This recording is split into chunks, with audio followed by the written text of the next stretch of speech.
السلام علیکم ناظرین، آپ دیکھ رہے ہیں JN نیوز اور میں ہوں آپ کی ہوسٹ روبینہ چودھری۔ سب سے پہلے نظر ڈالتے ہیں آج کی اہم خبروں پر۔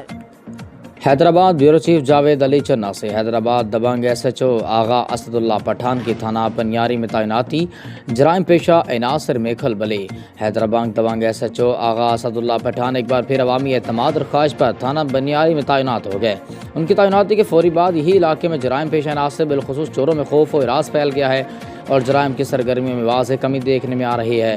علاقہ مکینوں کا کہنا ہے کہ SHO آغا اسد اللہ پٹھان ایک نڈر بااصول اور عوام دوست و افیسر کے طور پر جانے جاتے ہیں، جن کی موجودگی میں جرائم پیشہ عناصر کو کھل کھیلنے کا موقع نہیں ملتا۔